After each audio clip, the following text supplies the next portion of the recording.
The tanker car exploded without warning. 1 second, Ava Morgan was prone on the observation platform, eye to scope, tracking a figure moving between container rows. The next, a column of fire punched 200 feet into the night sky, and the shock wave hit her like a wall of concrete. She grabbed the railing, steel groaned beneath her hands. The platform swayed. Below, the train yard became hell. Burning diesel rained across the tracks. Containers glowed orange. Her radio filled with static, not interference, jamming, and the drone feed on her tablet went black. No satellite, no eyes, nothing. She swept her scope across the maze of shadows and smoke. Someone was already sweeping back. She could feel it. The particular stillness of a trained observer. A counter-sniper. Then Calder's voice cut through the static. One transmission before the jamming swallowed it whole. "Ava, that commander? He's not the target, he's the bait." Silence. She was alone in the dark, and someone in that burning maze knew exactly where she was.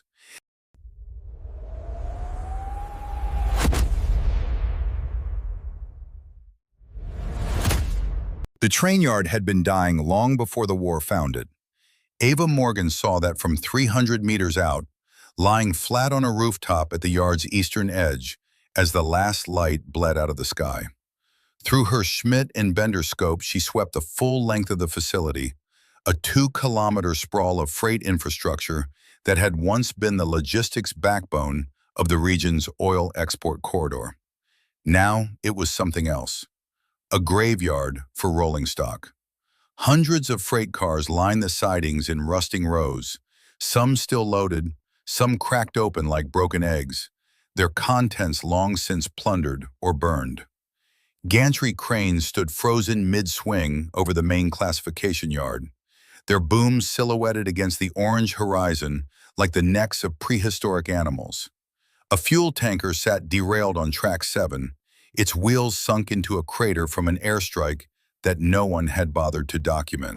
The air smelled of diesel and hot iron and something older beneath both of those. Salt and tide from the strait, 20 kilometers south. The wind moved through the yard in low, restless pulses, and when it hit the freight cars, the metal answered back. A low, continuous moan, like something warning her away. Operational atmosphere confirmed, she thought, a habit from training. Sniper's prayer, know your environment before your environment kills you. She rolled onto her side and keyed her radio. Overwatch is set. Designate Kilo 7, elevation 12 meters. Grid confirmed. Copy, Kilo 7. The voice in her earpiece belonged to Captain Dana Rourke, the operations tactical coordinator, running the command post from a hardened position 4 kilometers north. "We have you on feed. Falcon team is 2 mics from the outer perimeter. Hold position and observe." "Understood." Ava paused. "Any update on the civilian situation inside the yard?" A beat of silence that lasted a half-second too long. "Intelligence says the facility was evacuated when hostilities resumed last week. You should have a clean environment." She had already decided she didn't believe that. During her 30-minute observation, she had counted 11 separate heat signatures moving through the container rows that didn't match the patrol patterns of armed personnel. Too slow, too clustered near the maintenance sheds on the yard's western side, where there would be shelter, water, basic tools. Rail workers, she was almost certain of it. People who hadn't gotten the evacuation order, or hadn't been able to comply with it, or simply had nowhere else to go. She filed the observation and said nothing. The command post would not change the mission parameters based on a sniper's hunch. She went back to her scope and began the slow, methodical work of mapping the yard. This was the part she was good at. The stillness, the patience. Ava had come up through the 75th Ranger Regiment before her selection for the Special Operations Sniper Attachment, and the culture of that unit had suited something deep in her temperament. The value placed on preparation, on knowing more than the enemy, on the discipline of waiting. She was 28 years old, and she had been in 4 combat deployments, and she had learned that the most dangerous moment in any operation was the one just before the shooting started, when everything looked almost right. Tonight, something looked almost right. She noted it, kept watching. The joint operation had been running for 11 days under the operational name Copper Anvil. U.S. forces attached to a Special Operations Task Force working in coordination with Israeli intelligence assets who had been tracking a network of Iranian Revolutionary Guard logistics operations through this stretch of the Gulf Corridor.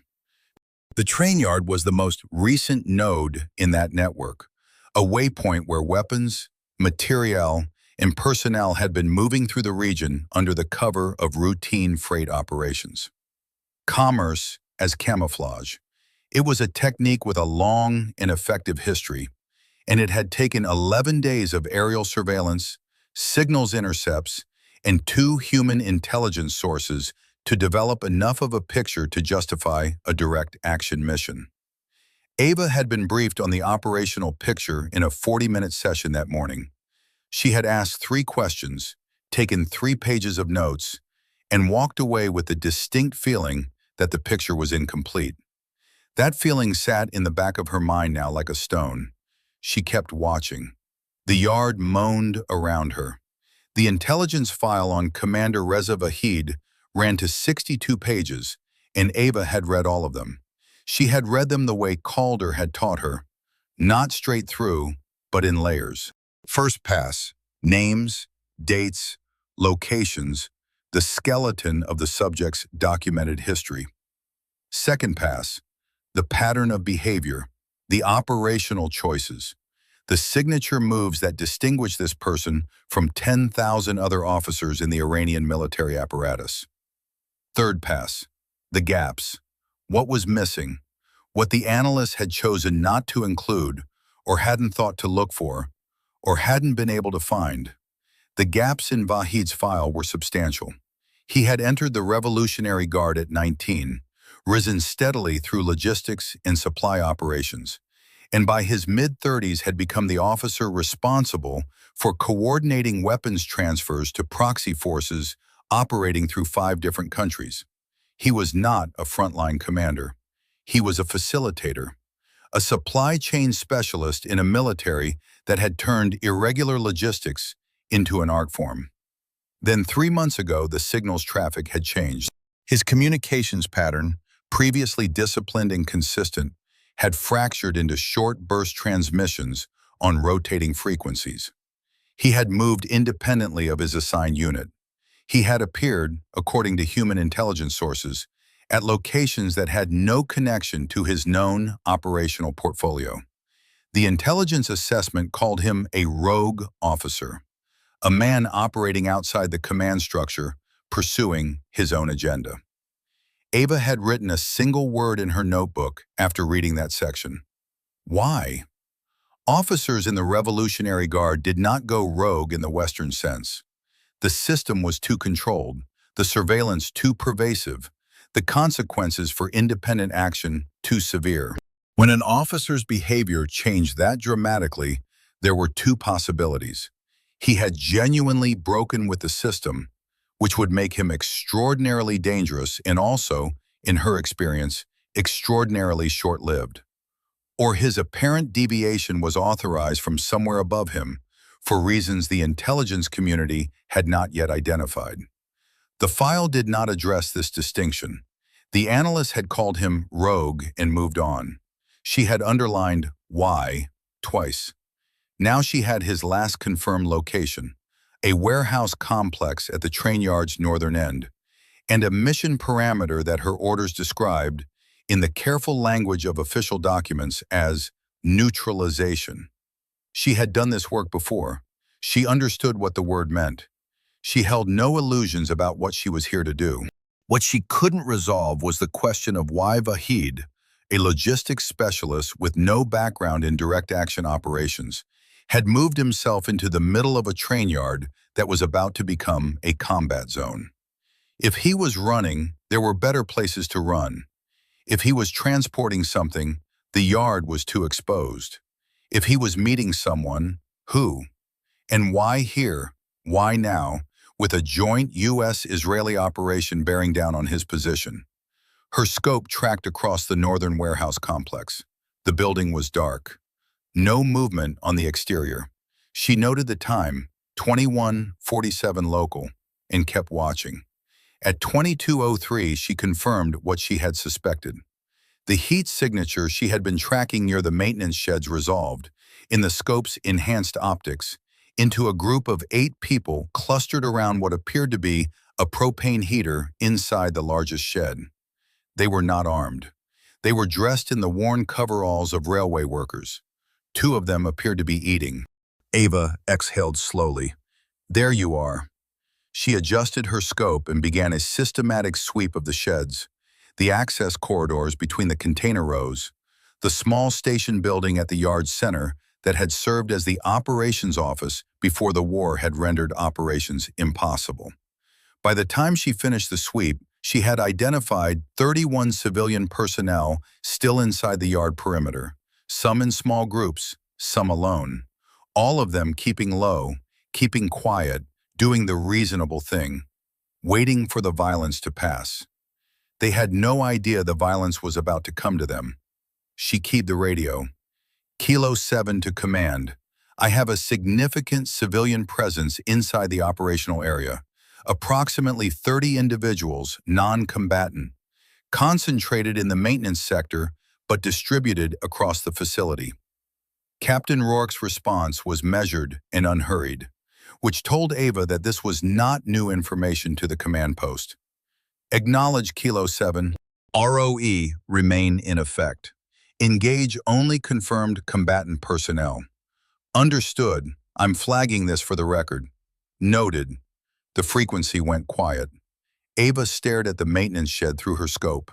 A man in coveralls had moved to the shed doorway and was looking out at the sky, which was turning colors to the south, where something was burning on the horizon. He stood there for a long moment, silhouetted in the faint propane glow. Then he went back inside. She thought about him for a moment. Rail worker, probably local, probably had a family somewhere. He had come to work at a train yard, and the world had rearranged itself around him. And now he was hiding in a shed, waiting for someone else to decide whether he lived or died. She put him out of her mind. She could not afford him right now. But she logged his location with a marker in her scope's targeting computer, and she did the same for every cluster of civilians she had identified. Because if the shooting started, she needed to know exactly where they were at all times, without having to think about it. She was not going to be responsible for those people dying, whatever else happened tonight. Then, in the doorway of the maintenance shed, a different figure appeared. Older, heavier, moving with the careful deliberateness of a man who had worked with his hands for decades and had the aching joints to prove it.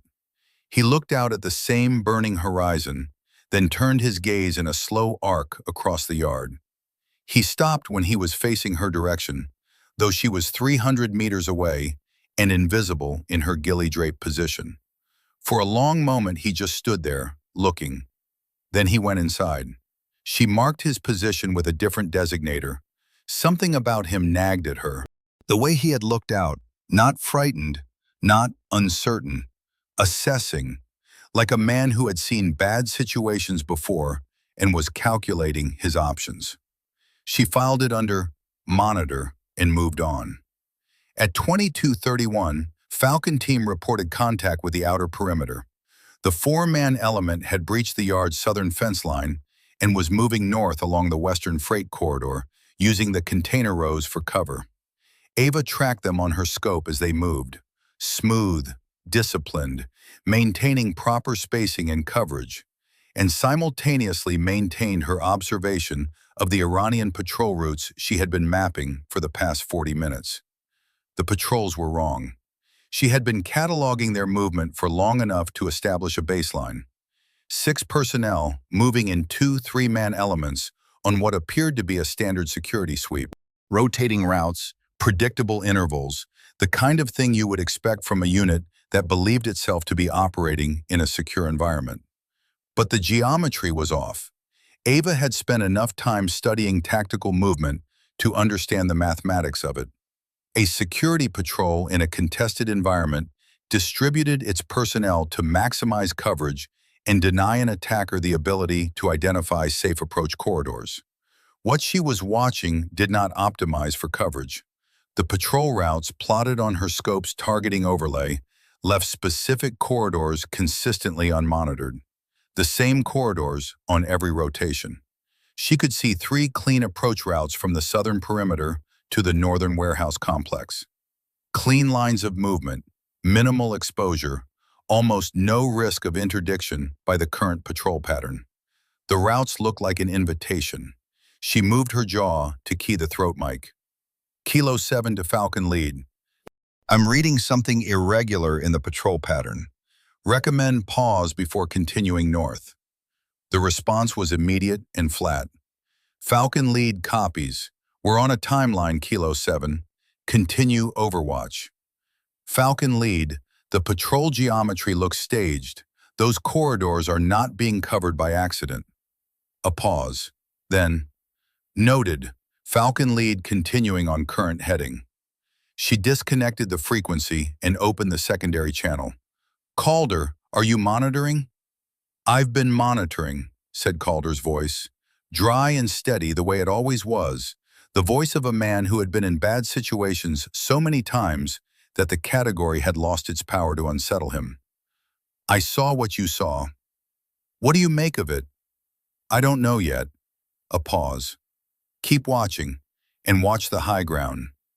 There is no high ground in a train yard. Then watch whatever passes for it. She closed the channel and swept her scope across the gantry cranes above the classification yard. Dark, still. But she kept watching. The explosion happened at 22:47. Ava had been tracking a thermal signature near Track 7, the derailed tanker she had noted on initial observation, when the temperature reading spiked and the tanker became a column of fire. The shock wave hit her observation platform a half-second later, a physical blow that knocked the breath from her lungs and set the steel structure vibrating like a struck tuning fork. She grabbed the safety railing with both hands. Her rifle swung on its sling. The scope cover cracked against the railing, and she heard it break. Below her, the train yard transformed. The burning diesel from the tanker spread in a burning sheet across tracks 6 through 9, igniting the undercarriages of freight cars that had been sitting immobile long enough to accumulate grease and hydraulic fluid. Secondary fires bloomed in a chain reaction, moving east along the track alignment. The heat was immediate and brutal. She could feel it on her face from 300 meters away. Smoke, black and dense, rolled up from the burning cars and began filling the space between the container rows, the labyrinth of the yard disappearing behind a moving wall of obscurement. Her radio erupted with simultaneous transmissions. Falcon Lead, we have a fire. Command, request sitrep.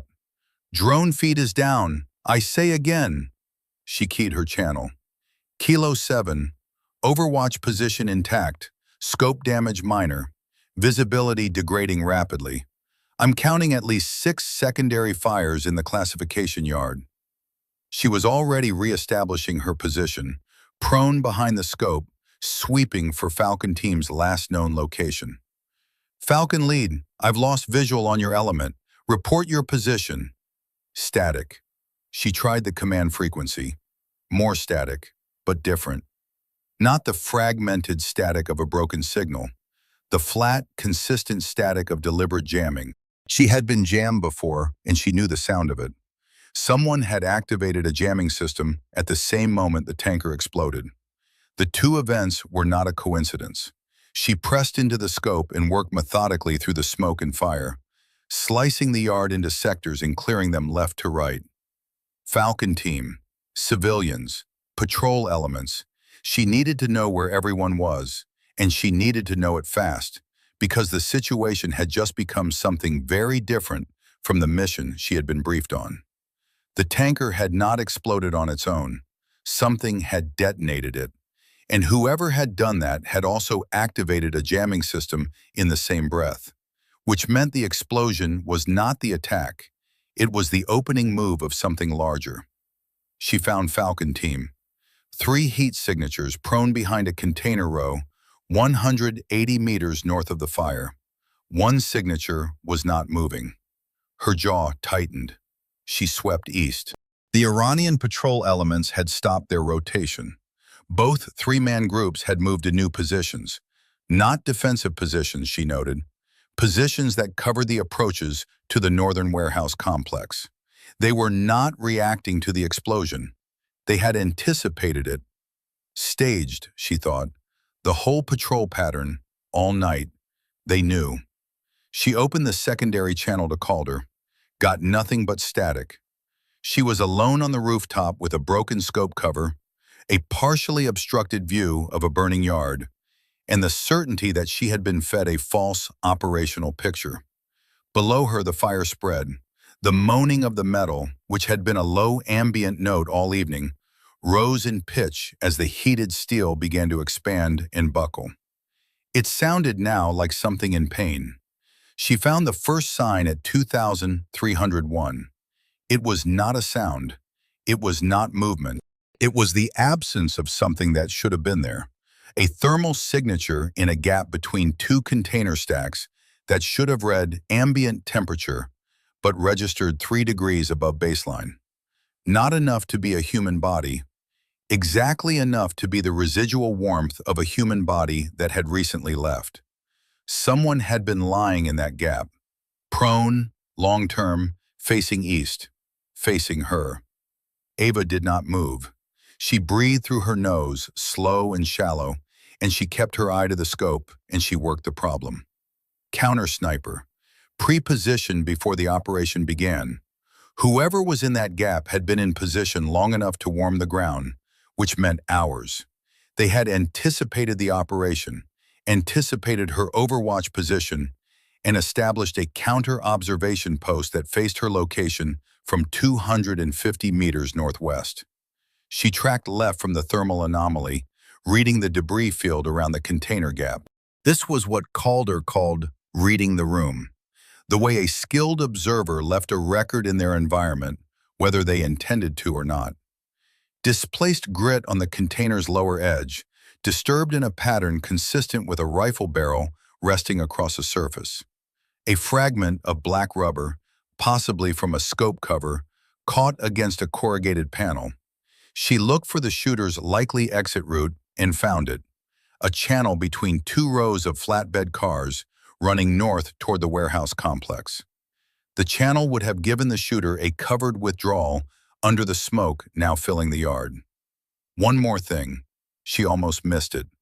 On the container's corrugated surface, at the point where the shooter's barrel had rested, there was a mark in the accumulated grit. Not from the barrel, that impression ran along the surface. This was perpendicular. A single line pressed into the grit with a finger or a tool at the exact left edge of the shooter's field of view. A boundary marker. The shooter had marked the leftmost extent of their observation arc. She stared at it for a long moment. In 15 years of training and operational experience, she had seen that technique exactly once, in a course on Soviet-era sniper doctrine taught by a retired Army Special Forces instructor who had spent a decade studying the methodology of Warsaw Pact sniper schools. The technique was called line discipline. You marked your limits of observation so that in darkness or reduced visibility, you never moved your rifle outside your prepared arc, never silhouetted it against an uncontrolled background, never gave the enemy a visible profile. It was patient work, careful work, the work of someone who had been doing this for a very long time. She filed it. This shooter was trained in a specific doctrine, old school, probably pre-2000 training era, patient beyond normal parameters. She closed her observation and went back to working the yard. But she did not forget the mark in the grit. It was a signature.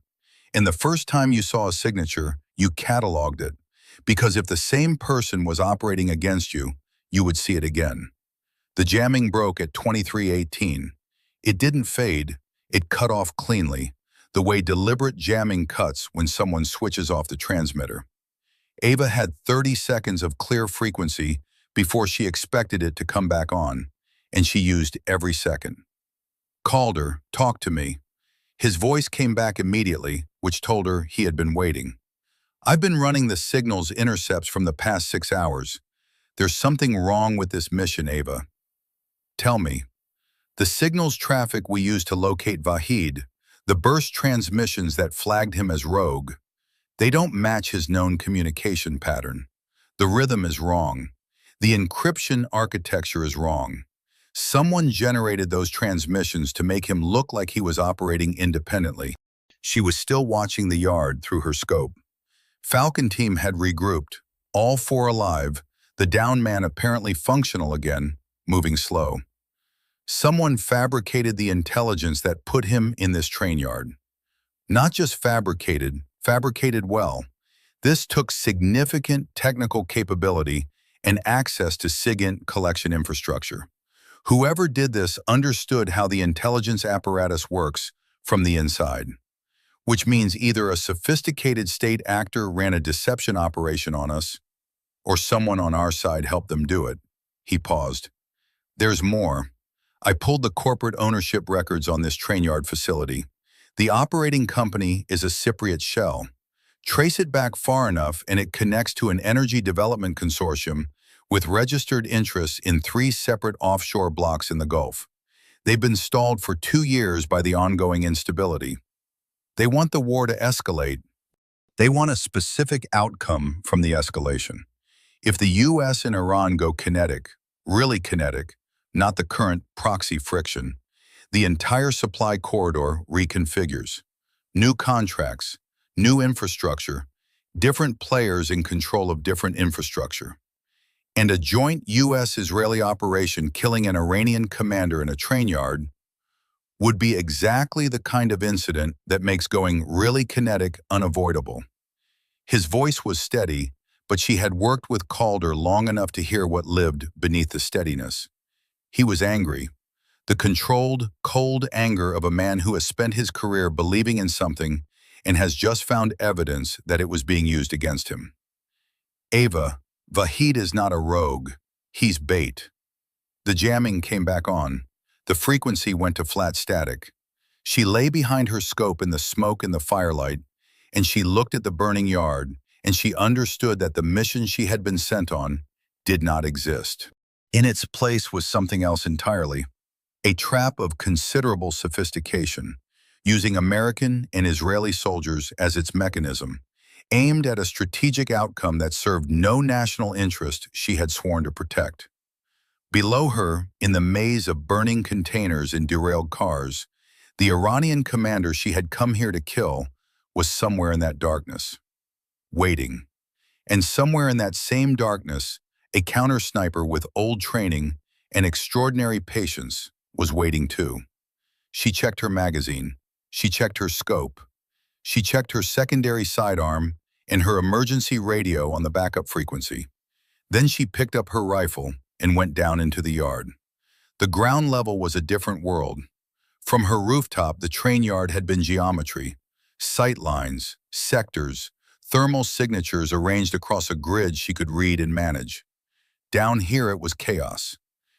The smoke was chest-high in the open corridors and ceiling-high between the container stacks, and the firelight from the burning classification yard threw everything into alternating bands of orange glare and absolute darkness. The heat was physical, a pressing weight against her face and hands, and the smell had changed from diesel and salt to something more complex: burning rubber, scorched metal, the particular chemical stink of freight containers that had been holding industrial materials when the fires found them. She moved in a low crouch, rifle up, muzzle tracking with her eyes. Her earpiece was dead on the primary frequency. The backup channel was alive, intermittent signal, marginal quality, but she had confirmed Falcon Team's general position before descending, and she knew they were 200 meters northwest, reorganizing after whatever had hit them during the initial explosion. The first thing she needed was a covered route north. The yard's container rows ran on an east-west axis, perpendicular to the main track alignment. Moving north meant crossing those rows, which meant repeated exposure at each gap. 3 to 5 seconds of open movement, lit by firelight, crossable by anyone with eyes on the gaps. Under normal circumstances, she would have requested a suppression element, a drone overhead, someone to talk her through. She had none of those things. She had her training, her rifle, and a mental map of the yard she had been building for 4 hours. She picked her first waypoint, a switching station house at the intersection of tracks 4 and 5, 40 meters north, and she moved. The first gap crossing went clean. She flattened against the far container wall, counted to 3, listened. Nothing. Moved on. The second crossing she aborted halfway through. A thermal bloom at her 11 o'clock. Body heat, 2 sources, 30 meters. And she reversed into cover before the figures resolved. She went to one knee behind a wheel truck and waited, controlling her breath, watching the gap. 2 men came through 4 seconds later. They passed within 8 meters of her position. She could hear them clearly, Farsi, low and continuous, the kind of talk that meant they were not on high alert, not searching, just moving with purpose on a route they had been given. She cataloged what she could see: AK pattern rifles, chest rigs with extra magazines, no night vision, standard load for a perimeter security element. Neither man looked toward her position. She waited until they were 20 meters past, waited another 10 seconds, then moved. The third crossing was the worst. The container gap here was wider than the others, a full vehicle lane, probably used for internal yard logistics, and the firelight from the classification yard struck it at a flat angle that lit the crossing like a stage. No shadows, no cover. 40 feet of open ground with the burning yard at her back, silhouetting anyone who moved through it. She studied it for 90 seconds, and then she did the thing that always felt wrong, but was always right. She moved fast. No half measures, no crouch. A controlled sprint across the lit ground, and she was through it and flat against the far wall before any observer could have processed what they saw. She held there listening. No reaction. No shout, no shot. She exhaled once and kept moving. She reached the switching station house at 2,334 and pressed into the shadow of its eastern wall. From here, she could see 70 meters north along the main freight corridor. The smoke was thinner here, pulled east by the wind off the strait, and in the clearer air she could make out the shape of the northern warehouse complex. 3 connected buildings, concrete construction, the kind of industrial architecture designed to last for decades and then be forgotten. Lights were on inside. Not many, but some. She keyed the backup radio. Falcon Lead, this is Kilo 7. I'm at the switching station on track 4, reading active lighting in the target structure. How copy? The response was broken, but readable. Falcon Lead copies. We're at the water tower on the west side. 1 man down, walking wounded, still operational. We have eyes on 2 personnel in the warehouse loading bay. Cannot confirm if target is inside. Do not approach yet. She hesitated then. Falcon Lead, this is not what we were briefed. The patrol elements are moving south, not maintaining perimeter around the warehouse. They're sealing the yard, not protecting the target. A longer pause. Kilo 7, we have orders. I understand. I'm flagging this for the record and asking you to hold for 60 seconds while I get a better look at the structure. No response, which was either agreement or a man deciding to follow his orders and move whether she flagged it or not. She moved north. She heard the shot before she processed it. The crack was sharp and close, within 150 meters, and the round impacted the switching station wall she had just left, punching through corrugated steel at chest height. She was already moving, breaking left into the container row, and she heard the impact and understood 2 things simultaneously. The shot had been aimed at the switching station wall, not at her, and it had been fired in the brief window between her leaving that position and entering the container row. The shooter had her previous position, not her current one.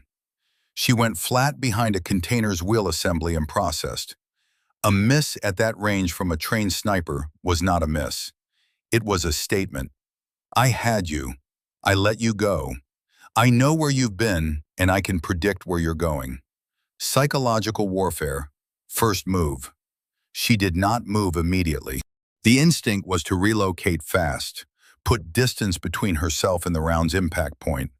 But that was exactly what the shooter expected.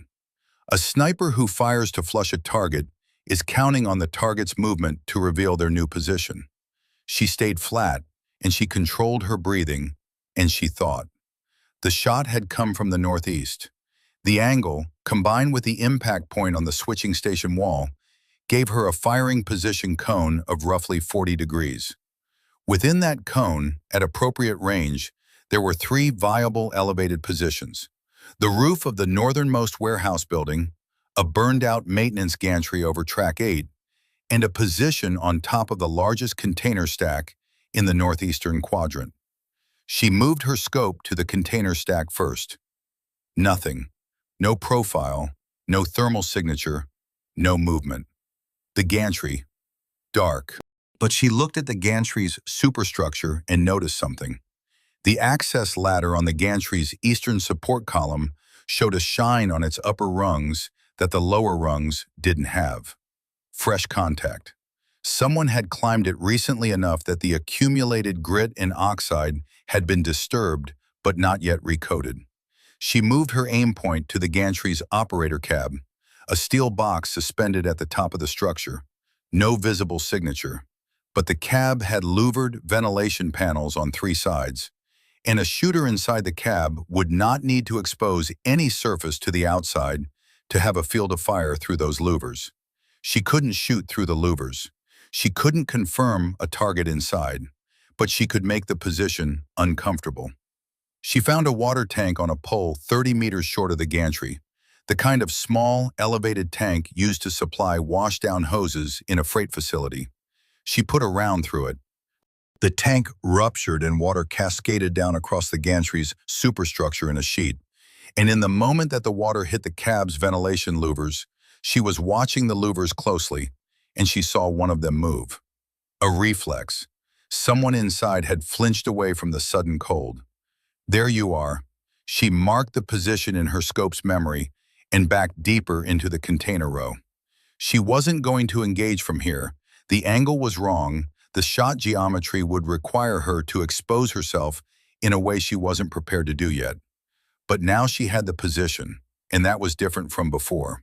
She opened the backup channel. Calder, if you can hear me, northeast gantry, operator cab, counter sniper, pre-positioned, waiting on your read. Only static. The jamming was back, partial but effective on the primary frequencies. She worked her way north through the container row, keeping the gantry at her 10 o'clock, never moving through a gap without reading the ground on the far side first. The Falcon knew she was in the yard. She knew the Falcon was in the gantry. They were, at this point, approximately even. She intended to change that. She found the first group of civilians at 2351. She had taken a lateral route east to avoid the gap exposures, and the route took her along the rear wall of the maintenance shed complex, the structures she had identified from the rooftop as the primary civilian shelter. She heard them before she saw them: low voices, a child's cough, the specific quality of silence that people make when they are trying very hard not to make noise. She cleared her muzzle from the shed's doorframe before she stepped into view. U.S. military, don't move. 11 people. Packed into a shed designed for equipment storage, shelving units along 3 walls, a workbench, a single propane lantern turned low. 8 adults, 3 children. The adults were dressed in the coveralls and work clothes of railway employees. 2 of the men were injured, one with a laceration across his forearm from flying debris, one with what looked like a burned hand wrapped in a cloth soaked dark. The children were quiet in the way that children are when adults have told them, repeatedly and seriously, that noise means danger. One of the adults stood up as she entered. The older man she had marked from the rooftop, late 50s, thick-shouldered, the kind of face that had been in weather for 30 years. He looked at her rifle, at her uniform, at her face, and he made a decision about all three very quickly. American, he said. His English was accented but clear. We heard the explosion. You need to stay in this shed and stay down. There is active gunfire in the yard. She was already moving to the shed's small window, checking the approach routes. Do not use the lantern. Do not go outside. We have been here 2 days. He said it without complaint, just information. The children need water. She unclipped the second of her 2 water bottles and handed it to him without looking away from the window. What's your name? Tariq. I was the yard master here before. He gestured vaguely at the world outside. Before. The yard master. She turned and looked at him properly for the first time. You know this facility. I built the operations schedule for 11 years. She made a decision. I need to know about the signal infrastructure.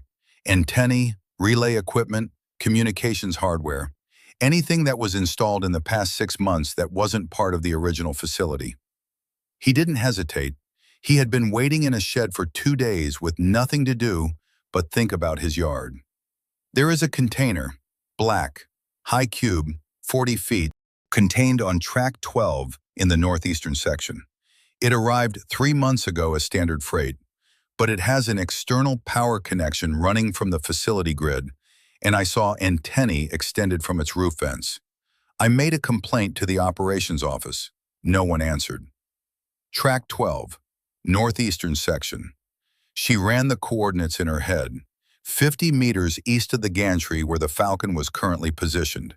Not a coincidence. If that container were disabled, she said carefully, what would happen to any signal it was transmitting? Tariq looked at her. He understood the question. It would stop transmitting, he said, immediately. Whatever it was sending, it would stop. She held his gaze for a moment. Keep them quiet. Keep them down. I'll try to come back. She left the shed and moved northeast. But she had taken 3 steps when Tariq appeared in the doorway behind her. Not calling out, too smart for that, just standing there, watching her move. She stopped and looked back at him. He held up 2 fingers and pointed east, then made a slow horizontal gesture with his palm, the movement of a vehicle. She read it, 2 vehicles, east of her position. She held up a fist. Freeze, stay inside. He withdrew without a word. She pressed into the shadow of a container wall and listened. 40 seconds later, she heard the engines. 2 trucks, moving slow, running without lights along the eastern service road. She tracked them with her scope through a gap in the container row. Canvas-covered beds, the same dual rear axle configuration as the tracks she would find later. They were moving north, away from her, making for the staging area behind the warehouse. She watched them until they disappeared behind the northern container stacks, and then she held her position for another full minute, listening for foot traffic that might accompany them. Nothing followed. But the trucks had come from the south, from outside the yard, which meant the southern perimeter, the same perimeter the Iranian patrol elements were apparently sealing, was not fully sealed. Either the trucks had a specific authorized route, or the people sealing the perimeter were only keeping certain kinds of traffic out. A logistics corridor, maintained for a reason, tonight of all nights. She filed it under confirm later and moved northeast. At 0017, she found the convoy route. She had been angling toward track 12, using the container rows for cover, when the smell hit her first. Diesel exhaust, fresh, overlaid on the older chemical smells of the fire. She froze and read the ground. Tire impressions in the gravel surface between track 11 and track 12. Heavy vehicle, dual rear axle, recent passage.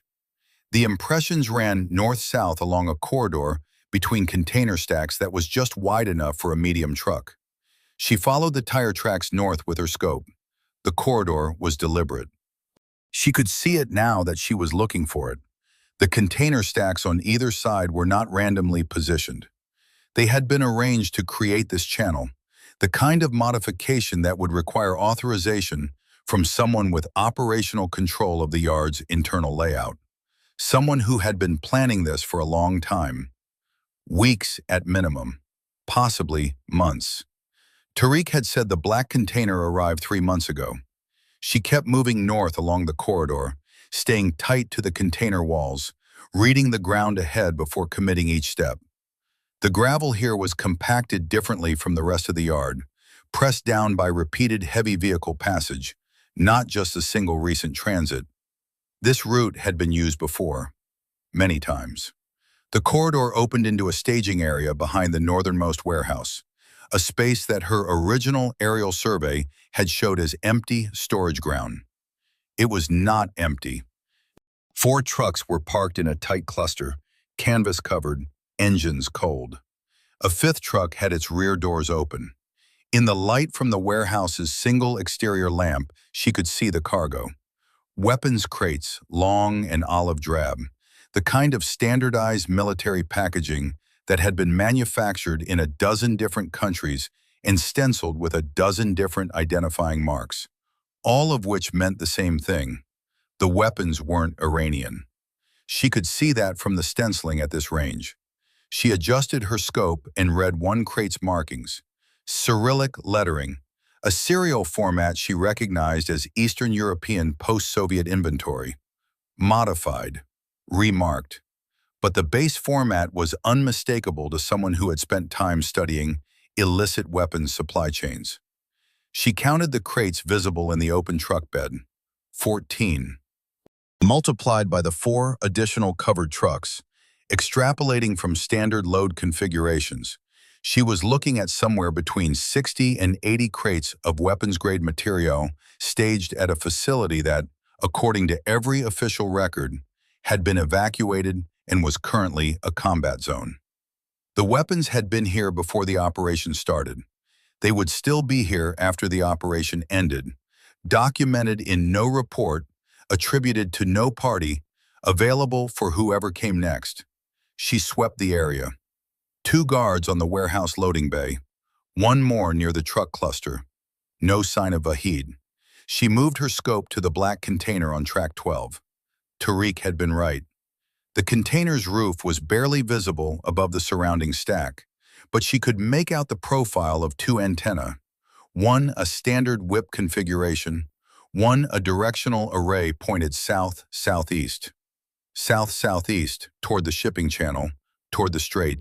Whatever signal that container was broadcasting, it was aimed at something in the water or beyond the horizon. She thought about what Calder had told her. A missile strike that needed to be aborted. A signal that needed to be stopped. This was the signal. She photographed the container, the antennae array, the tire tracks, and the weapons crates with her scope's integrated camera. She took 17 frames, moving methodically through the staging area, ensuring she had coverage of every crate marking, every truck, every guard position, the antenna array from 2 angles, and the physical cable running from the black container to the facility power junction on the northern warehouse wall. Whatever happened tonight, she wanted a record that existed outside the official reporting chain, a record that could not be classified into silence because it had never entered a classified system to begin with. Then she marked the black container as her primary target and kept moving. The jamming broke again at 0031, a 2-minute window, and this time Calder was ready. "I have 11 minutes of intercepts from the past hour," he said. The steadiness in his voice was more deliberate now, the kind of control a man exercises when what he has found is genuinely alarming. There is a maritime component to this operation. A vessel currently in the strait is carrying a targeting package for a cruise missile strike.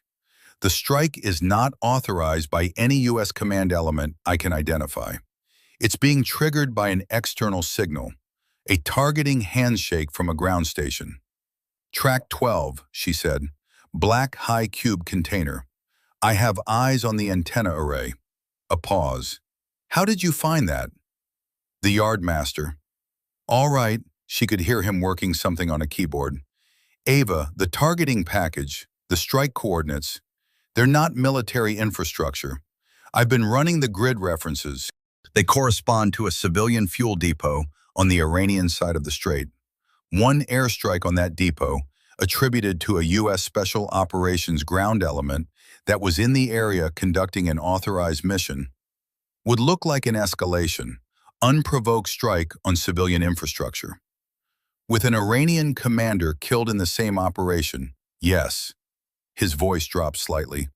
Someone has built a very convincing picture of American aggression. The kind of picture that would require a response. The kind of response that restructures the entire Gulf Supply Corridor. She processed that. The Gulf Supply Corridor, the shipping lanes, the port infrastructure, the pipeline networks, the extraction rights to fields that had been sitting undeveloped for 2 decades because the political environment was too unstable for the capital investment. She thought about the Cypriot Shell Company Calder had mentioned earlier, the Delaware holding company at the end of the chain. Walk me through the corporate structure again, all of it. The operating company on the train yard is a Cypriot Shell. 1 layer back is a logistics holding company registered in Malta. 2 layers back is an energy development consortium with offices in London and Houston. 3 layers back, he paused and she heard the sound of something being typed. 3 layers back is a Delaware holding company with registered extraction rights to 4 offshore blocks in the southern Gulf littoral. The rights are currently classified as inactive pending political stabilization of the region.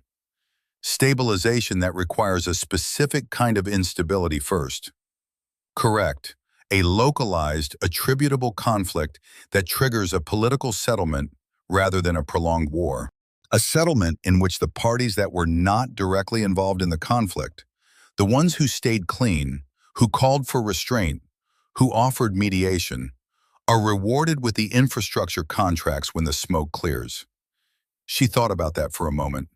The elegance of it was almost admirable, in the way that a very well-designed trap is admirable if you have the distance to appreciate the engineering. Someone had looked at the Gulf situation, the genuine friction, the real proxies, the actual weapons moving through actual corridors, and had decided that the existing conflict was not useful enough, that it needed to be sharpened, focused, triggered at a specific moment that served a specific outcome, and they had used American soldiers as the mechanism. The corporation, she said, how far does the penetration go into the intelligence apparatus? I don't know the full extent. I know that the SIGINT fabrication required access. I know that the satellite feed going down when it did was not coincidental. A pause. I have been trying to reach 4 people in the past hour who I would consider clean contacts in positions of authority. 2 did not answer. 1 answered and transferred me to someone I did not recognize, who told me to hold for secure authorization. That call ended abruptly. He paused again. The 4th contact answered. He is working the problem from his end. I don't know how much time he needs. I may not have time to give him. I know. That's why I'm telling you what I've found, in case you have to act on it yourself. His voice carried something she had heard in it before.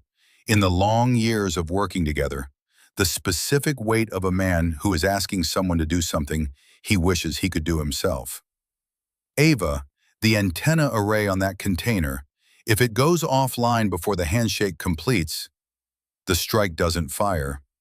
No, it doesn't. And the commander, a longer pause. The commander is not your mission, not anymore. The jamming came back. She was alone in the yard again. She stayed flat for 10 seconds, letting what Calder had told her settle into an operational picture. Then she started moving toward the gantry. At 0044, the backup radio died. Not jamming.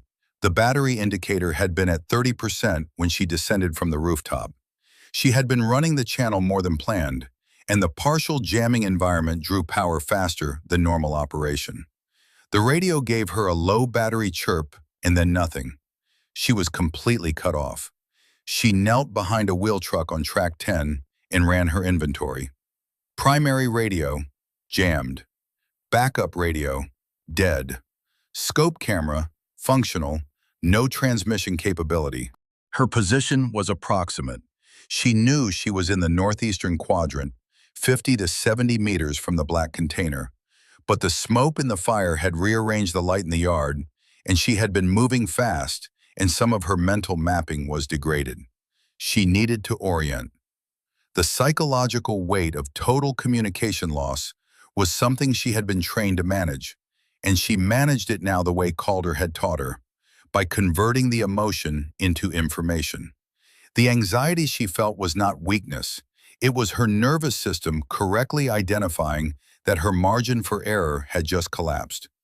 She acknowledged it, she cataloged it, and she put it in the part of her mind where things lived that she would deal with later. Later. If there was a later. She had been operating on the assumption that Calder was working the problem from his end, trying to find a clean channel, trying to reach someone with the authority and the integrity to act on what he had found. She believed that about him. She believed he would keep working until he had exhausted every option or until the situation resolved itself one way or the other. But she could not count on that. She had learned in 4 deployments that the only assets you could count on absolutely were the ones you controlled. Everything else was a probability. A good probability in Calder's case, but a probability. She was the only asset she controlled. She raised herself slowly above the wheel truck's frame and scanned north. The warehouse lights gave her a reference. The gantry's silhouette against the fire-brightened sky gave her another. She triangulated her position and confirmed. She was 30 meters south of the black container, with a row of loaded flatbed cars between her and it. The flatbeds were carrying construction equipment, excavator arms, sections of drill pipe, and the loads created an irregular upper profile that would provide intermittent cover if she moved along the flatbed row. She looked at the gantry. The Falcon was still up there. She had not heard another shot. That silence was not reassuring. It was the silence of someone who had not yet found a shot they wanted to take, which meant they were still looking. The warning shot at the switching station had told her something. It told her the Falcon was technically capable of putting a round exactly where he chose at that range, which meant the shot that hit the wall rather than her had been deliberate. A warning, not an error. Professionals fired warnings for reasons: to redirect, to establish psychological dominance, to observe the target's response, or because some threshold had not yet been crossed that would authorize a kill shot. She didn't know which of those applied. She filed the question. She moved along the flatbed row, using the equipment loads for cover, and she did not think about the Falcon, and she did not think about the compromised satellite feed, and she did not think about the people in the maintenance shed, the old man Tariq, and the children with their water bottle. She thought about angles and distance and the geometry of the shot she was going to need to take. The black container was on track 12, elevated on its flat car chassis. The antenna array was on the roof. To disable the array, not the container itself, but the transmission capability, she needed shots into the antenna base hardware, which meant a shooting angle that allowed elevation. She needed to be north of the container, shooting south to north at an upward angle, or she needed to be elevated. The gantry would give her elevation, but the Falcon was in the gantry. She worked the problem and she moved, and she did not allow herself to think about the parts of the problem she couldn't solve yet. She saw him at 0057. She had maneuvered to the eastern end of the flatbed row, which brought her to within 20 meters of the gantry's base, and she was studying the cab from this closer angle when the wind shifted and the smoke that had been obscuring the gantry's eastern face thinned for 30 seconds. He was in the cab. She could see the barrel of his rifle extending through the lower ventilation louver, not the louver she had identified earlier, which told her he had moved to an alternate position within the cab when the water hit. Patient repositioning, no wasted motion.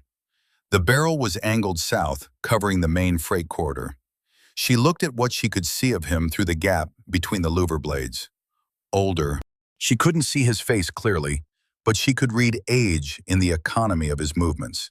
The stillness of someone who had learned long ago not to fight the discomfort of a static position, who had integrated patience so deeply it was no longer discipline, but simply his nature. His rifle was long-barreled, a configuration she didn't immediately recognize, with a suppressor that was either custom or very old. His bipod was deployed on the louver's lower blade. He was not looking at her position. He was looking south, down the freight corridor, covering the approach route from the switching station she had used earlier. He was covering a position he expected her to return to. He had read her route correctly. The switching station had been her most logical approach to the northern complex, and he was waiting for her to come back. She was 20 meters to his east, and he didn't know it. She studied the geometry of the cab for a full minute. The ventilation louvers ran along 3 sides, north, south, and west. No louver on the east face, which was why he hadn't seen her approach from this direction. She had come in on his blind side, which was either good fieldcraft on her part or a failure in his positioning, and she couldn't tell which without knowing more about how he had set up. She looked at the access ladder below her. The rungs she had read earlier, the fresh contact shine on the upper third. She mapped his climb. He had come up the eastern column, same as she would, because the eastern column was farthest from the main yard lighting and offered the best concealment during ascent. He had climbed to the cab, entered through the roof access hatch, and oriented himself toward the south because the southern approach was the most likely infiltration route for a U.S. team working from the perimeter inward. All of which meant his threat model was correct. He had anticipated correctly. He just hadn't anticipated that she would come through the staging area instead of down the freight corridor. In another context, this would be a straightforward problem. She had the angle, she had the distance, she had a clear firing solution through the eastern face. But she needed the gantry. She needed elevation to engage the antenna array on the black container, and a shot into the cab, even a precise one, carried risks she couldn't fully calculate from here. What was behind the target? Whether the round would punch through into a structural support member, whether the cab would remain stable enough to use as a firing position after a shooting engagement inside it. She watched him for another 20 seconds while the smoke window lasted. He made one micro-adjustment with the rifle, the kind of movement she had made 10,000 times herself, a small reset of attention after a long static hold. It was the movement of a man who was exactly where he intended to be, absolutely committed to his position, waiting with the full conviction that what he was waiting for would come. She did not know what he believed in. She knew he was good at his work. She knew his training was old and deep. She knew he had fired a warning shot at the switching station wall instead of at her, and that choice, whatever it meant, had not been an accident. The smoke closed back over the gantry. She made a decision and moved to the gantry's base. She did not climb the gantry, not yet. She pressed into the shadow of the gantry's eastern support column, and she thought, because the situation required thinking before it required shooting.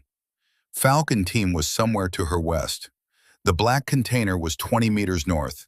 The Falcon was 10 meters above her.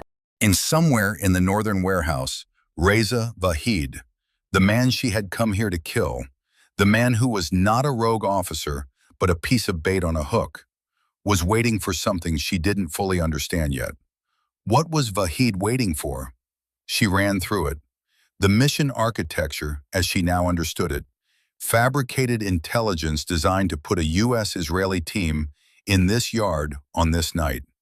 A corporate consortium with strategic interests in Gulf Supply Corridor restructuring. A maritime vessel carrying a strike package for a cruise missile.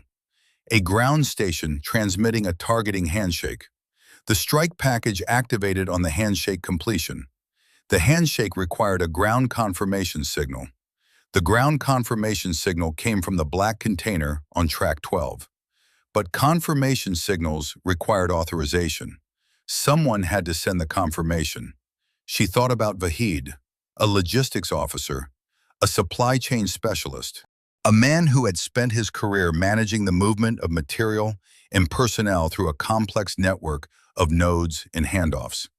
A man whose communications pattern had been deliberately made to look irregular, to flag him as rogue, to draw a kill team to this location.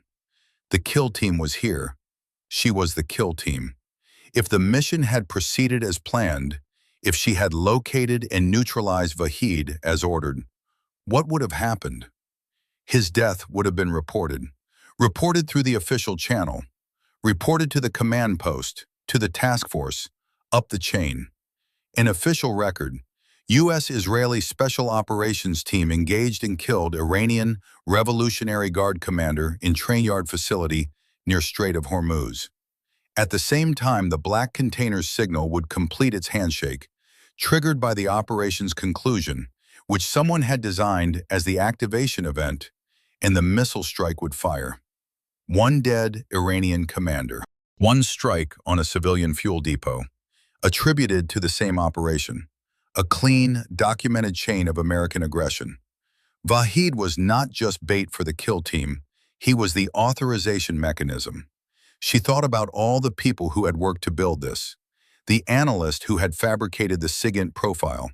The officer or officers who had passed that fabrication through the intelligence apparatus without flagging it. Someone inside the satellite collection architecture who had a hand on a switch and used it when Calder got too close to the truth. People who wore American uniforms, or had once worn them, or worked in buildings with American seals on the wall, who had decided that their financial interests were worth more than the lives of the soldiers they had pointed at this yard. She felt the anger move through her, and she let it move. And when it had passed through, she was steady again. Anger was information. It told her she still cared about the right things. She thought about Calder. He had said 20 minutes. She didn't know how long ago he had said it. She pulled herself up the gantry's access ladder. She was at the third rung when the Falcon moved. She felt it before she saw it. The gantry's superstructure transmitted vibration through the steel, and the cab above her shifted its weight signature as the man inside repositioned. Moving away from the south-facing louver, she froze on the ladder, one hand on a rung, and she looked up. The cab's floor hatch, an access panel for maintenance, was set into the cab's bottom surface, and it was not fully closed.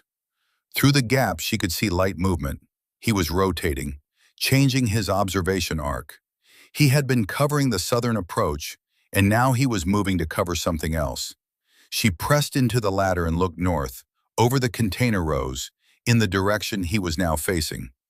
Falcon team, coming in from the west. 4 figures moving in a tactical file toward the northern warehouse, using the container row she had been using as cover, 60 meters northwest. They had gotten tired of waiting. The Falcon's barrel, extending through the northern louver now, tracked to them. He had an angle on them they couldn't see. The container row gave them concealment from the warehouse guards, but not from an elevated position to their southeast. He would put the first round through the lead man's cover position before any of them registered they were under fire. She made a decision in the time it takes to make a decision. She came up the ladder fast, 4 rungs, and she hit the access hatch with her shoulder, and she came through it. The cab was 6 feet by 8 feet. He was at the northern louver, prone, rifle deployed. He heard the hatch, and he was fast. Faster than she expected. A controlled roll to his right, coming up with a sidearm, but she was already inside his reactionary gap, and she put the muzzle of her rifle against his chest, and she said, "Don't." He stopped. They were 2 feet apart. She could see his face clearly for the first time. Late 40s, maybe 50. A face that had been in desert sun for a long time. Dark eyes, calm, taking in the situation with the specific quality of assessment that she recognized because she had been trained to do the same thing. He was not afraid. He was calculating. "Your team," he said, in English, accented but clear. "They're not my problem right now." She kept the muzzle on his chest. "The container on track 12, the signal relay." Something moved in his eyes. Not surprise, recognition. "You know what it is," she said. "I know what it is." He lowered the sidearm slowly. His eyes never left hers. "I did not know if you knew. I need elevation to disable it. I need this cab. I need you to not shoot me while I do it." A silence. The burning yard below them crackled and moaned. Falcon Team was still moving northwest, unaware. "The commander," he said, "is bait, I know." She held his gaze. "I'm not here to start a war. I'm here to stop one." The calculation in his eyes ran for another 3 seconds. Then he moved aside from the northern louver, and she took his position behind it, and she found the black container on track 12 through her scope. The antenna array. Base hardware, accessible from this angle. She had 3 components to disable: the primary whip base, the directional array mount, and the junction box that connected both to the container's power supply. She took the first shot. The whip base detonated in a shower of aluminum. Second shot, the directional array mount sheared through and the antenna tilted and fell against the container's roof. She moved to the junction box. It was smaller, partially shielded by the container's roof parapet. She adjusted her position. The Falcon moved with her, not interfering, holding himself in the corner of the cab with his arms at his sides, and she found the angle, and she fired. The junction box went dark. The antennae, both of them, went cold. The signal stopped. Somewhere in the strait, a targeting handshake failed to complete. She held her position, and she breathed, and she waited for something to tell her it had worked. The yard did not tell her. The fire continued to burn. The smoke continued to move. Nothing visible had changed. But the junction box was dark, and the antennae were down, and the black container on track 12 was a box of inert hardware now. She exhaled. "The commander," said the Falcon from behind her. "What happens to him now?" She thought about it. About Vahid, somewhere in the northern warehouse. About the official reporting chain. About a mission that did not exist anymore, because its real purpose had just been removed. "He walks away," she said, "and so does everyone else tonight, if I can manage it." Another silence. "The weapons trucks," he said. "I photographed everything. That goes to people I trust outside the normal channel." She turned and looked at him. "You were here to make sure I completed the mission, the original mission." "I was here to make sure the operation succeeded." He met her gaze without flinching. "The operation has changed." "Yes," she said, "it has." She turned back to the yard below, and she opened the backup channel on her scope's integrated radio. Shorter range, 2-kilometer limit, but enough. And she found Falcon Lead's frequency. "Falcon Lead, this is Kilo 7. Abort approach to the target structure. I say again, abort approach. The mission parameters have changed. Acknowledge." A long pause, then, "Kilo 7, we have orders. Your orders were built on fabricated intelligence. I have documentation." She kept her voice flat and steady. "If you go into that warehouse tonight, you will be killing a man who was put in that yard to be killed, as part of an operation designed to manufacture a casus belli that will cost this country the next 10 years. Stand down, and I will explain everything." A pause. "Please." Another silence, longer. "Falcon Lead copies," said the voice. "Holding position. You have 5 minutes, Kilo 7. She turned to look at the Falcon. He was watching her with the same calibrated steadiness she had seen when she came through the hatch. The expression of a man who has been in enough situations to know when one of them has tilted in an unexpected direction. 5 minutes, she said. "Help me use them." He looked at her for a moment. Then he picked up his rifle, pointed the barrel at the floor, and sat down against the cab wall. "Talk," he said. She talked. She laid it out in the order she had assembled it. The fabricated SIGINT that created Vahid's road profile, the patrol geometry that staged an invitation, the Cypriot Shell Company and the Energy Consortium and the Delaware Holding Company at the end of the chain, the strike package in the Strait, the targeting handshake that had just failed to complete. She spoke in short, declarative sentences, the way Calder had taught her to brief. No qualifiers, no hedging, just what she knew and how she knew it. When she finished, the Falcon was quiet for a moment. Then, "The corporation, you have documentation. Photographs from the scope camera, Tariq's testimony about the container, Calder's intercept analysis, which he will have preserved outside the official channel." She met his eyes. "It won't be enough to convict anyone. People with this kind of reach don't get convicted, but it will be enough to make proceeding with the operation too costly for whoever is running it. Exposure is the only leverage that works against money." He absorbed this. And the commander. He goes back to wherever he came from, tonight, before any official reporting is filed. She paused. "I don't know how he got here. I don't know if he came willingly or was maneuvered here the same way we were. I don't care tonight. Tonight I care about the fuel depot on the other side of the strait that is still standing." The Falcon looked at his hands for a moment. They were steady, large, scarred at the knuckles, the hands of a man who had done physical work for a long time. Then he looked up. "In my country," he said, "we have a word for this. What you just did. Choosing to not fire when firing was the expected thing." He paused. "I do not know the English." "Neither do I," she said, "but I know the feeling." Below them, the yard burned. The fires in the classification section had begun to consolidate rather than spread, which meant they were running out of fuel. In 2 hours, or 4, the burning would resolve into smoking wreckage, and the wreckage would be quiet, and whoever came to catalog what had happened here would find a yard full of questions and very few answers. That was fine. She had not come here to leave answers. She keyed her radio. "Falcon lead, I'm sending you a data burst from my scope camera. Confirm receipt." "Confirmed receiving." "Review the images. Then we need to talk about our report." A pause. "Kilo 7, what exactly are we reporting?" She thought about it for a moment, looking out at the burning yard and the black container with its dark antennae, and the smoke moving east toward the strait, and the invisible vessel somewhere in that water that was carrying a strike package it would never fire.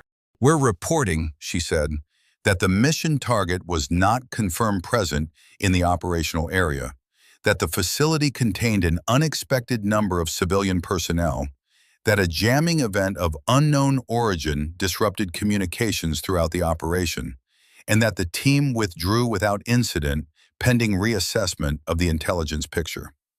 A longer pause. She could hear the Falcon team leader breathing. "That's not," he started. "It's what happened," she said. "It's what the record will say. And it will stay that way until I have a clean channel to someone I trust with the rest of it." The longest pause of the night. "Falcon lead copies," said the voice. "Withdrawing on your order, Kilo 7. Withdraw now.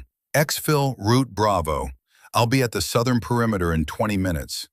She closed the channel and stood up from the louver. The Falcon was still seated against the cab wall. He had not moved during the entire conversation. He looked at her with that same measuring expression, and she looked back at him, and for a moment neither of them said anything. "The line in the grit," she said finally, "the boundary marker, Soviet doctrine." He didn't react, just waited. "I saw it from my rooftop before I came down," she said. "I knew what it was. I knew what it meant about the person who made it." "And what did it mean?" "That you'd been doing this long enough to have very good habits." She picked up her rifle. "Long enough to know the difference between a war that needs fighting and a war that somebody manufactured." He held her gaze. "You are very young for this kind of understanding." I had a good teacher. She moved to the hatch and went down the ladder and did not look back. When she reached the ground, she took one breath, oriented herself to the exfil route, and started moving south. Behind her, in the gantry cab 10 meters above, the Falcon sat against the wall with his rifle across his knees and did not follow. The fires were changing. Ava had moved 200 meters south from the gantry when she noticed it. The quality of the light had shifted from the sharp orange of active combustion to the duller, redder glow of consolidating burn. The classification yard's fires were no longer spreading. They were deepening, settling into the heaviest fuel loads, finding the cores of the freight cars where the wood framing and insulation still had something left to give. The smoke, which had been moving fast and black, was slowing to a thick gray column that climbed straight up before the wind caught it and pushed it east. In the relative stillness beneath that smoke, the train yard was louder than it had been during the active explosions. Metal expanding and contracting in the heat, rails popping as they warped off their ties. Somewhere to the west, a container's door had come unlatched and was swinging in the thermal updraft, a slow, rhythmic bang that marked time like a broken clock. She moved through it in a low crouch, heading southwest toward the maintenance sheds. The priority was the civilians. Falcon team was holding at the western fence line. She needed to link up with them, walk Tariq's people out, and clear the perimeter before the official reporting chain reasserted itself in ways she couldn't control. She keyed her scope radio. Falcon lead, this is Kilo 7, moving to the maintenance shed complex to collect civilian personnel. Grid reference follows. She read the coordinates. Request you parallel my movement along the western corridor and be prepared to assist with exfil. 31 civilians, 3 children, 2 injured. We walk them out together. A pause. Falcon lead copies. Paralleling now. Be advised, we have movement at the southern perimeter. Vehicles. Don't know if it's friendly. How many? 2, maybe 3, running without lights. She thought about the trucks Tariq had shown her with his 2 fingers. The logistics corridor the consortium had been using. Those trucks had a route. They had a destination outside the yard that she would never be in a position to follow tonight. Whoever was driving them out knew the perimeter had been compromised, knew the operation was over in some form or another, and was moving to recover what could be recovered before daylight made movement impossible. Do not engage unless fired upon. Those vehicles may be part of the problem we're trying to walk away from. Let them move. Copy, moving. She changed her route slightly, cutting east of her direct line to avoid a burning freight car whose axle had just given way with a sound like a rifle shot, the whole car settling onto the track at a grotesque angle and throwing a fresh spray of embers that landed on the gravel and winked out one by one in the dark. The heat from it was immediate and brutal. She could feel it on her left side even at 15 meters. She gave it a wide berth and kept moving. The Iranian patrol elements had gone quiet. She had not seen or heard them in 30 minutes. Either they had been stood down or they had recognized that the situation had exceeded whatever operational parameters they had been given and had exercised the self-preserving judgment that soldiers in ambiguous situations sometimes exercised when their commanders were unreachable. They were out of the yard, or they were hiding in it, or they were doing something she couldn't see. She logged the uncertainty and kept it in her peripheral awareness. Quiet did not mean resolved. The storm she had been watching build to the northwest for the past hour was closer now. She could feel it in the air, the particular drop in temperature that preceded a front, the shift in wind direction from south-southeast to north, the way the smoke began to move differently when a pressure system pushed against it. The smoke that had been climbing vertically was starting to lean, bending south at its upper column, and the stars she had been using for orientation were disappearing behind a moving cloud mass that had no defined edge. In another 40 minutes, the rain would hit the yard. When it did, the remaining fires would die, and the smoke would come down, and visibility would collapse to 15 or 20 meters. That was both a problem and an asset. It would cover their exfil. It would also make managing 31 civilians across 200 meters of open service road considerably more difficult. She did the math and concluded that she would rather have the rain than not have it. The rain was neutral. The people who had arranged this operation were not. She was 80 meters from the maintenance shed when she heard the shot. Not close, 300 meters north, maybe more, with the muffled, flat report of a suppressed rifle that had fired a supersonic round. The suppressor killed the muzzle blast, but could do nothing about the sonic crack of the round itself, which cut through the ambient noise of the burning yard like a clean break. She stopped and listened. No follow-up shots, no return fire, no shout, no movement, no reaction from any direction she could identify. The yard absorbed the sound and went back to its slow burning. One shot, deliberate, then silence. She waited 15 seconds. Then she moved again, faster. Tariq was in the doorway when she arrived. He had heard her coming. She had made some noise in the last 50 meters, moving fast over loose gravel. And he had positioned himself in the shed entrance, with his body angled to minimize his profile from the yard, one hand on the doorframe. When he saw her, he stepped back to let her in without being asked. Inside, the 11 people she had left earlier were exactly where she had left them, which meant he had kept them together and kept them calm for the better part of 2 hours in a burning yard with gunfire at uncertain distances. She looked at him and gave him a single nod of acknowledgement. He returned it without expression. "We're moving out," she said loudly enough for everyone to hear. She kept her voice flat and deliberate. No urgency. Urgency in a confined space produced panic, and panic produced noise and separated movement and all the things that got people killed. Single file. Stay close. Do not run unless I tell you to run. If I stop, you stop. If I go flat, you go flat. We are going to the western perimeter fence and through it, and there are 4 other soldiers waiting for us on the other side. She looked at the children. 2 of them were looking back at her with the wide, processing stare of children who have been frightened for a long time and are trying to decide if this new development is better or worse than the previous situation. The third, the youngest, maybe 4 years old, was asleep against a woman's shoulder, one small fist curled under his chin. She looked at the 2 injured men. The one with the forearm laceration was on his feet. The one with the burned hand was sitting, and his color was not good, pale beneath his dark complexion, the particular pallor of someone running on adrenaline and pain management. He would walk if he had to. He would need medical attention within the hour. "Ready?" she said. Tariq translated for the 3 people who hadn't followed her English. She watched their faces as he spoke. Fear, yes, but also the particular resolve that comes to people when they understand that the worst part of waiting is over, and what comes now is action, which can be survived one step at a time. "Ready," said Tariq. She keyed Falcon lead one more time.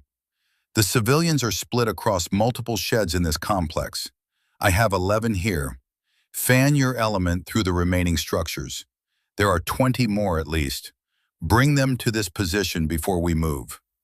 A pause. "Copy. Splitting now." 4 minutes later, Falcon team had consolidated the group. 31 people, standing in the smoky dark behind the shed complex, looking at her. She put him at the back of the line. His instinct was to lead. She could see that in him. But she needed him at the back where he could keep the line together.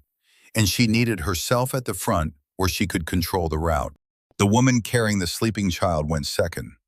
The injured man with the burned hand went third, with another worker close behind him in case he needed support. She moved them out.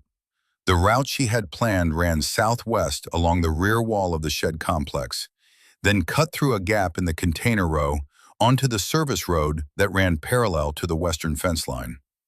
On the service road, they would be exposed for approximately 200 meters before reaching the fence cut where Falcon team was waiting. 200 meters in the open, lit by residual firelight and the growing flicker of lightning to the northwest. She set the pace at a fast walk, not a run. A run would break the line, scatter the children, exhaust the injured man before they reached the fence. A fast walk kept everyone together and covered the ground. They moved through the container row gap without incident. She checked both directions on the service road. Clear. She signaled Falcon Lead on the scope radio. Kilo 7 moving. 30 seconds to your position. The response came back immediately. Falcon Lead visual on you. Come straight in. They came straight in. The fence cut was a 3-foot section of chain link that someone on Falcon team had taken wire cutters to. The team's point man held the cut section open, and the civilians went through one by one. Adults ducking, children lifted. The injured man guided through carefully with a hand on his shoulder. Ava counted them through. 11. All 11.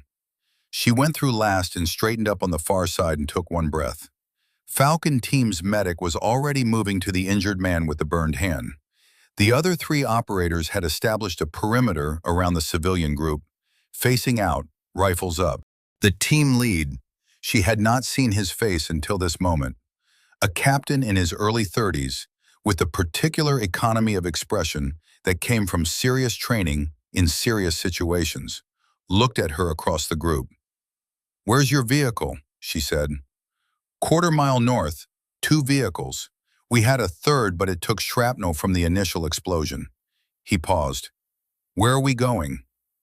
"Somewhere with a secure radio and someone I trust on the other end of it." She looked at Tariq, who had come through the fence and was now standing slightly apart from the group, looking back through the chain link at the burning yard. His yard, the place he had worked for 11 years, which was dying in the slow collapse of consolidating fire. "Tariq, you come with us."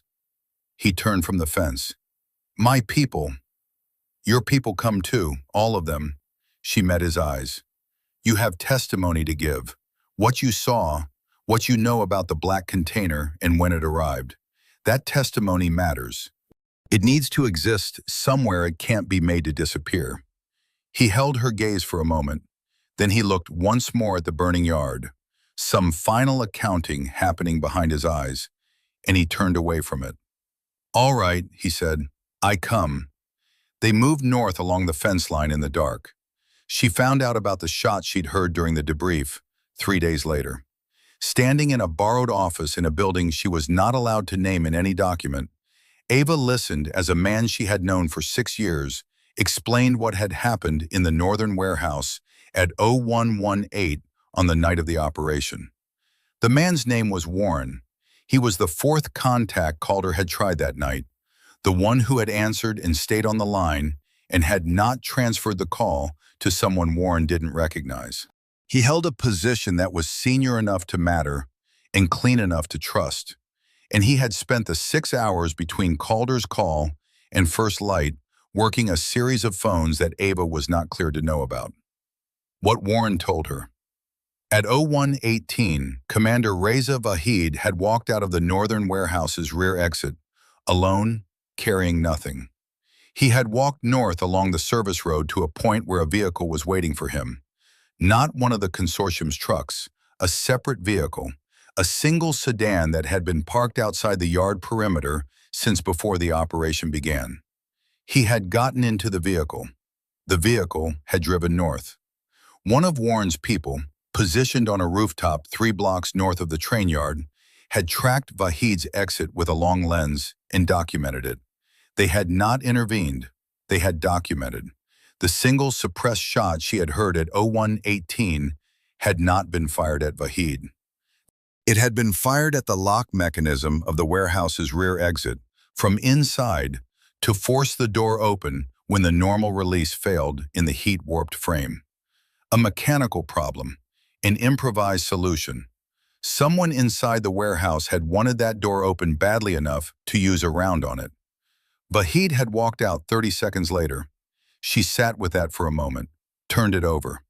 A round through a lock meant someone inside the warehouse had been armed and had been waiting for Vahid to leave, had created the conditions for Vahid to leave. The question of who that person was, Iranian, corporate, third party, opened into a depth she could see the top of, but not the bottom of. And she understood that some depth of that kind was simply part of the work. You did not always get to follow the thread all the way down. Sometimes you got to cut one strand and watch a larger rope hold a little less weight, and you trusted that mattered even when you couldn't calculate by how much. She thought about that for a moment, about what it meant that someone inside the warehouse had opened the door for him, about whether that person had known what the night actually was and had made a choice, or whether they had just been following orders from a chain of command that she was not in a position to map. She did not ask Warren about it. Some questions were better left as questions. What she did ask, the vessel in the strait, the strike package, stood down at 0047, Warren said. The handshake timeout protocol kicked in 8 minutes after the antenna array went offline. The package deactivated automatically. He paused. The vessel's crew had no idea what they were carrying or what it was for. The targeting package was loaded into their system as a routine navigation update 3 days before the operation. They would have fired it believing it was an authorized strike order. She absorbed that. A crew who had done nothing wrong, following procedures they had been told to follow, carrying a payload that had been designed to look like every other payload. The weapon system had been clean. The information environment around it had not been. That was the essential technique, not corrupting the weapon, but corrupting the context in which the weapon operated, so that the weapon performed exactly as designed and produced an outcome the weapon's designers had never intended. She had been the same kind of weapon, in the same architecture, until she had read the gaps. And the crew, she said, reassigned. The vessel is in port for a systems audit. He looked at her steadily. They're safe. She nodded. The photographs from your scope camera, Warren continued, are being processed through a channel that does not connect to the task force or the original operations reporting chain. The corporate documentation Calder assembled is in the same pipeline. I cannot promise you a prosecution. These entities are sophisticated, and they have been building their legal insulation for as long as they've been building their operational capability. He paused. But I can promise you they know they've been seen. That tends to change the calculus for the next operation. She thought about that, about whether it was enough. She was honest with herself. She didn't know. She had spent her career operating in the gap between what was right and what was possible, and she had never fully resolved the distance between them. She suspected she never would. She suspected that was what the work actually was, not closing the gap, but refusing to stop measuring it. Calder, she said, he's okay? He's fine. He sends his regards. Warren allowed himself a slight smile. He also said to tell you that your shot selection on the antenna array was textbook, and that he would have done it the same way, and that he means that as a high compliment. She felt something loosen slightly in her chest. Not relief, exactly. The particular settling that comes when you find out the people you care about came through something intact. One more thing, Warren said. He slid a single sheet of paper across the desk. Your formal debrief, what the record will say. She read it. It matched, almost word for word, what she had told Falcon Lead in the gantry cab. Mission target not confirmed present. Significant civilian presence. Communications disrupted by jamming event of unknown origin. Team withdrew without incident pending reassessment of intelligence picture. Clean. Accurate in every technically defensible particular. Containing nothing that was false and nothing that was complete. She signed it. She found him in the same hotel bar where they had debriefed after her second deployment 8 years ago. He was at a corner table, facing the door, with a glass of something amber in front of him and the particular stillness of a man who has been waiting and is not bothered by the wait. He looked older than the last time she had seen him in person, which had been 14 months ago in a staging area in another country that she also was not allowed to name in documents. Older and more tired, the lines around his eyes deeper, his hair gone from gray to white at the temples. He stood when she came in, which he always did, a courtesy from a different era that she had never found it in her to tell him was unnecessary. She sat down across from him. A server appeared and she ordered coffee. When the server left, Calder looked at her for a long moment. "You look like you slept," he said. "I slept 12 hours. "Good." He lifted his glass. "I did not sleep."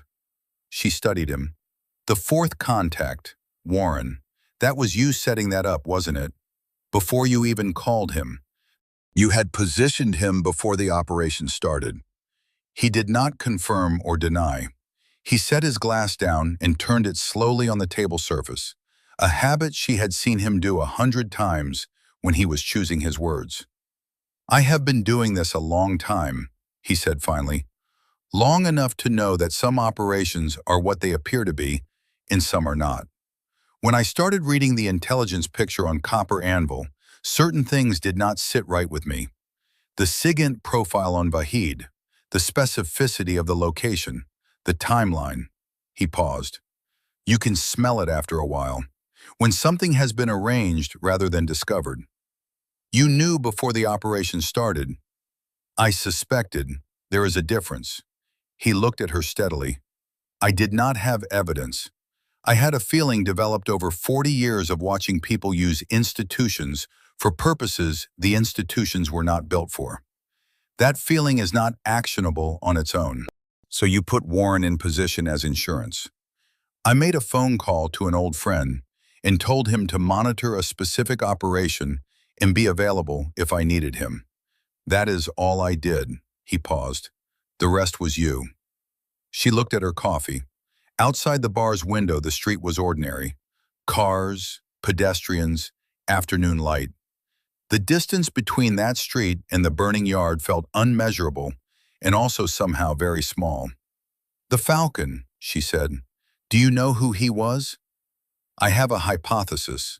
Calder turned his glass again.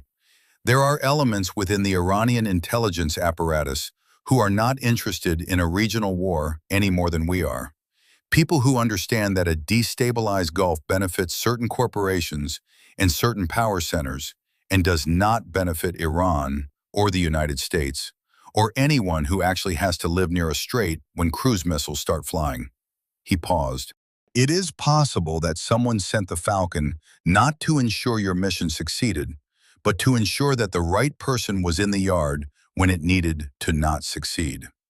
She thought about the man in the gantry cab, the warning shot at the switching station wall, the way he had moved aside without being asked when she needed the louver position. The question he had asked, the commander, what happens to him now? "He knew," she said. "He knew what the operation really was. Perhaps," Calder picked up his glass, "or perhaps he was simply a very experienced professional who recognized what he was looking at when a young American sergeant climbed through his hatch and told him she was trying to stop a war." He took a measured sip. Either way, the outcome was the same.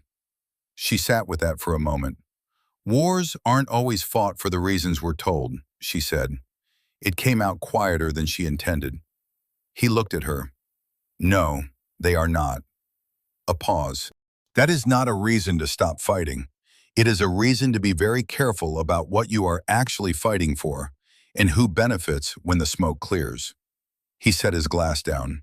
"You were careful. In a situation designed to make careful impossible. That matters." She looked at him across the table. This old man who had spent 4 decades in the machinery of war and had somehow come out of it still capable of anger when the machinery was misused. Still capable of the kind of loyalty that positions a trusted contact before an operation because the operation smells wrong, and a young sergeant's life might depend on having one clean line in an otherwise compromised network. She thought about what she owed him and understood that the accounting didn't work that way. "Next time you smell something," she said, "you tell me before the operation starts." He almost smiled. "That would require me to be wrong." "You weren't wrong this time." "No," he said, "I was not." He looked at his glass. "That is the part that troubles me most." She understood that. She sat with it the way she had been learning to sit with things. Not resolving them, not filing them away, just letting them be present in the room alongside everything else. Outside the window, the ordinary street continued to be ordinary. People walking, a bus stopping, a child pulling at an adult's hand. The world that existed when the yards weren't burning. She finished her coffee. The official record of Operation Copper Anvil ran to 47 pages. She read it twice in the borrowed office before signing the final debrief document. It was a thorough piece of work, comprehensive in its accounting of the operational timeline, precise in its documentation of communications failures and personnel status, careful in its language around the intelligence picture. It noted that the primary mission objective had not been achieved due to target absence from the operational area, and that a reassessment of the underlying intelligence was recommended before any future direct action operations in the region. Recommended, not ordered, not mandated, recommended. She read that word several times. She understood what it meant and what it did not mean. It meant that the people who had written this document had done their professional best within a system that had been partially compromised, and that the best they could do was leave a note in the margin suggesting that someone might want to look more carefully next time. It meant that the system was aware of its own failure in the way that systems could be aware, not as a felt thing, not as the specific grief of a person who has been used badly, but as an entry in a log. Anomaly noted. Review recommended. The 47 pages would be filed. They would be classified. They would exist in a database somewhere, accessible to a defined set of personnel with the appropriate clearances, retrievable in theory and in practice largely ignored. That was the nature of official records. They did not have to be destroyed to be neutralized. They only had to be buried at the correct depth. She thought about Warren's separate compartmented file, the 7 paragraphs she had written, his clean channel, the pipeline that did not connect to the compromised reporting chain. That was not a record, that was evidence. The distinction mattered. Records documented, evidence had the potential to act. Whether it would act, whether someone with the authority and the will would pick it up and do something with it, she could not control. She had done what she could do. She had documented what she had seen. She had put it in a hand she trusted. On a separate page in a section that Warren had told her was compartmented at a level that would see very few eyes, she wrote a 7-paragraph summary of everything she had observed and documented. The patrol geometry, the logistics corridor, the weapons crates with their Eastern European markings, the black container on track 12, the antenna array, Tariq's testimony, the sequence of events in the gantry cab, and the single suppressed shot at 0118 that she had heard but not witnessed. She wrote it in the flat declarative style that Calder had taught her. No conclusions, no recommendations, just what she had seen and heard and when. When she finished, she read it back once. Then she slid it across the desk to Warren, who read it without expression, folded it once, and placed it in a folder that he locked in a drawer that she could not see the combination of. "Is that it?" she said. "For now," said Warren. "For now, yes." She stood up from the desk and picked up her jacket from the chair back and walked to the door. She stopped with her hand on the door frame, not turning around. "Tariq," she said, "his people. Resettlement processing began this morning. Full cooperation status. It will take time, but they will not be returned to the yard." She nodded, not turning. "The children. Safe. All 3. She stood there for another moment. The man with the burned hand had been treated at the field station and transferred to a civilian hospital by the time the sun came up. She had checked twice. He would keep the hand. She had wanted to know that. She did not know why it mattered so much more than the rest of it, why 3 children and 1 burned hand stood out with such specificity against the larger accounting, but it did, and she had learned enough about herself to stop questioning the things that her judgment said mattered. She walked through the door and into the corridor. The new file arrived on a Tuesday. She was in the gym on the base when her phone buzzed with a notification from a secure messaging application that she checked with the same frequency she checked her heartbeat, automatically, without thinking about it, because it was part of the background rhythm of her life. She wiped her hands on a towel and looked at the screen. A 12-character alphanumeric string. No text, no explanation. The string was a file identifier, and the file was waiting for her in a compartmented system that she would access from a specific terminal in a specific building. And when she opened it, she would find an intelligence assessment and a set of mission parameters and a set of coordinates that corresponded to a place she had probably not been before. She looked at the string for a moment, then she put the phone in her pocket and finished her set. In the locker room afterwards, she sat on a bench and she thought about Calder's question. Not a question he had asked, but the one that lived in everything he had ever taught her. What are you actually fighting for? And who benefits when the smoke clears? She did not know yet what was in the file. She would read it the way he had taught her. Names, dates, locations first. Then the pattern of behavior, the signature moves. Then the gaps, what was missing, what the analyst had chosen not to include. She would read it 3 times before she trusted it. She picked up her bag and walked out into the afternoon, which was bright and unremarkable, and smelled of cut grass from the parade field at the base's center. 2 junior soldiers passed her on the path and snapped salutes that she returned without breaking stride. Somewhere behind her, the gym's door swung shut. The file was waiting. There would always be another file. That was the nature of the work. Not that it ended, but that you learned how to do it better, how to read the gaps more carefully, how to find the clean line in a compromised network and hold on to it when everything else was noise. She walked toward the terminal building in the afternoon light.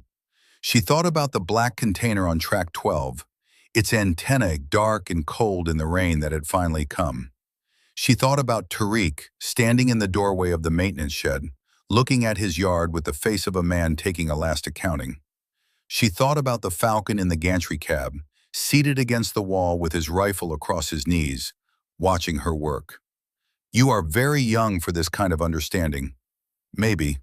She was 28 years old and she had 4 deployments and a file waiting on a terminal, and a mentor who positioned trusted contacts before operations because he had lived long enough to know when the smell was wrong.